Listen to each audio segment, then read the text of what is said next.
Anybody else want a whiskey? Yeah. All right, look. Pay attention, everybody. Wadsworth, am I right in thinking there is nobody else in this house? No. Then there is someone else in this house. No, sorry. I said no, meaning yes. No meaning yes? Look, I want a straight answer. Is there someone else or isn't there? Yes or no?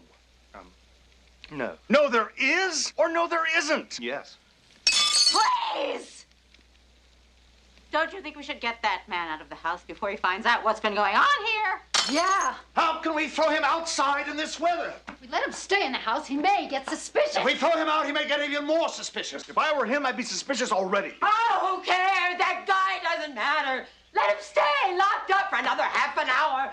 The police will be here by then, and there are 2 dead bodies in the study. Shh. Well, there is still some confusion as to whether or not there's anybody else in this house. I told you there isn't. There isn't any confusion or there isn't anybody else? Either. Or both. Just give me a clear answer. Certainly. What was the question? Is there anybody else in the house? No! Hey, let me ask about producer Deborah Hill, who's no longer with us, but she was on that film with you. Yeah. Like, explain to me the dynamic with her. She came from kind of the world of independent filmmaking, right? Where a lot of she made films with John Carpenter, horror films. Right. Obviously a lot of drive, right? Because you don't have a lot of resources in that market. Again, I wouldn't know. I was in London and I didn't know who she was.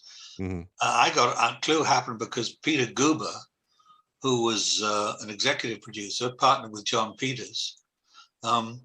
He came to London and met me and said he had just the project for me. I don't know why he thought that, because we'd only been talking for about 3 minutes when he said that. But maybe he'd seen one of my plays. I don't think so. And he said, come over to Hollywood and meet John Landis. And I'd heard of John Landis and I'd seen Animal House. I didn't know people's names, and I thought Animal House was one of the funniest films I'd ever seen. I still think that. And I thought it was a good idea to go over to LA and meet John Landis, because I'd never been to the West Coast and I'd certainly never flown first class. And I thought this may be my only shot. So that's something I've got to experience. So I flew over there, and I was staying at the Chateau Marmont, which in those days was rather run down and seedy. Wasn't the trendy, fashionable place it is today.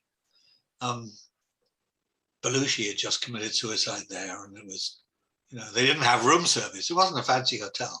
Mm. But anyway, so the next day I met John and Deborah. And it turned out that the setup was that Deborah had the idea for making the movie. She had taken it to Peter Guber and John Peters because she needed big producers to support. I had a deal somewhere. And they'd said, let's give it to John Landis. So it had gone to John Landis. So Deborah was the real producer. Peter Guber and John Peters were executive producers, which in films means they help make the deal. And they give you their advice. And anyway, when I gave the script in, which I thought it was very hard to write. And I thought, they're going to hate this, which is how I usually feel when I show anyone one of my scripts. And they loved it, to my surprise. And it got set up at Paramount.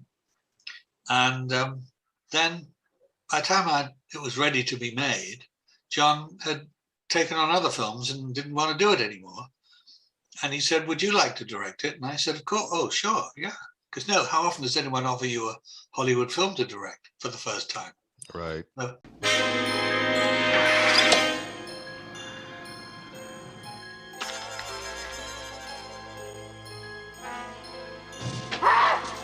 you touch me!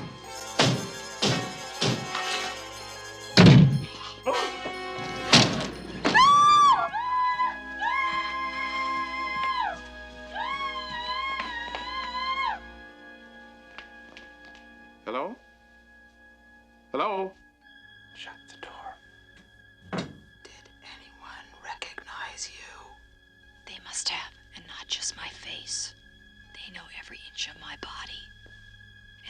the only ones.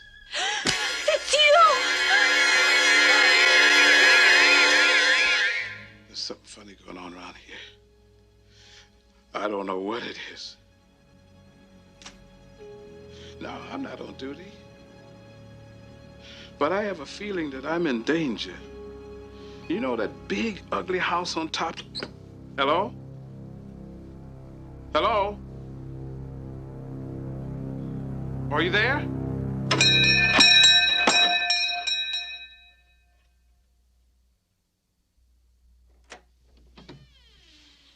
Da-da-da-da-da. I am your singing telegram.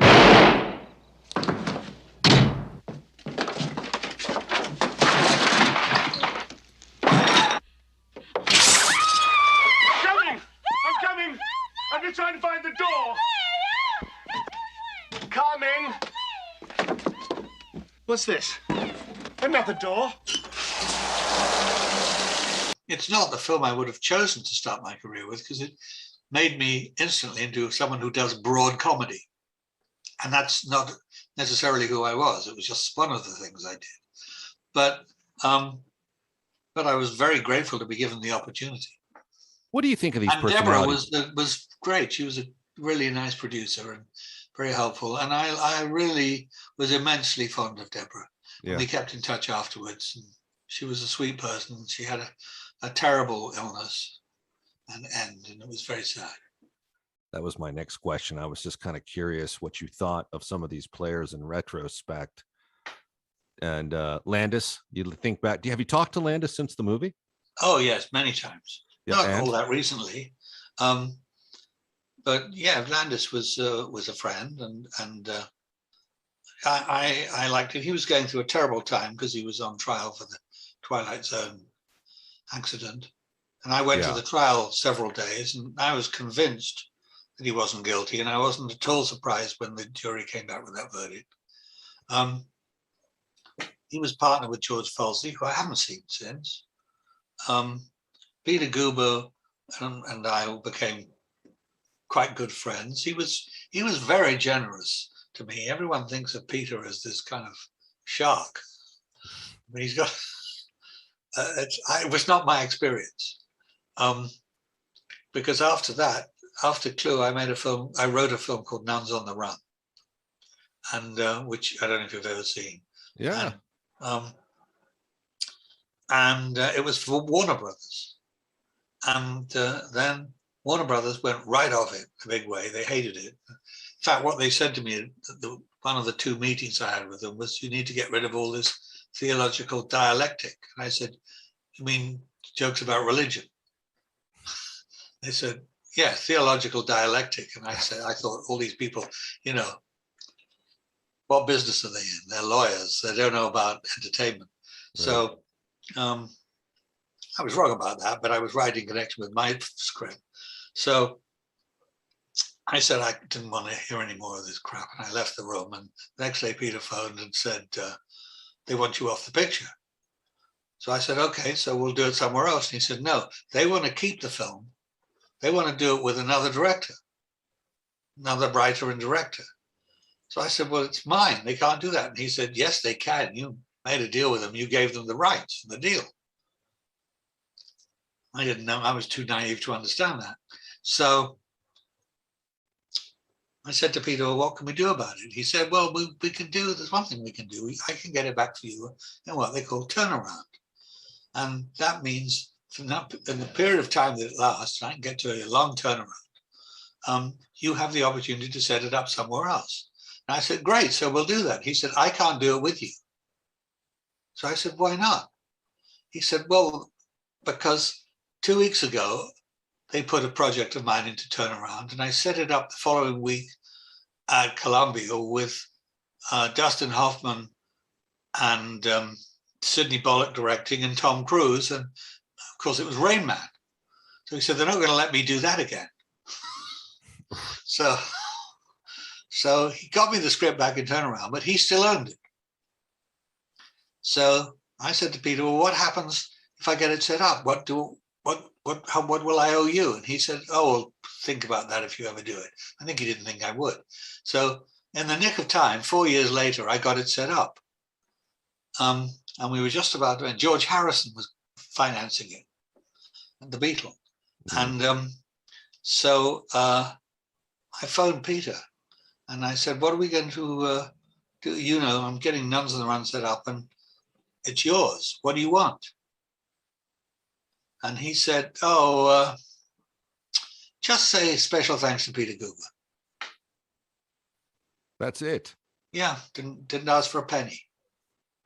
One of the best Peter Guber stories I've got comes from former Warner's executive vice president Bill Daley, who I guess had a book about when Guber was running Sony or one of the studios, and it was Sony. Yeah, it didn't go well under his stewardship, and the book is basically a dumpster fire, probably somewhat exaggerated, of his tenure there. And Bill Daley walks over to Peter Guber when he gets to Warner Brothers and says, "Hey, I read this book on you. Would you mind signing it?" Guber signs it.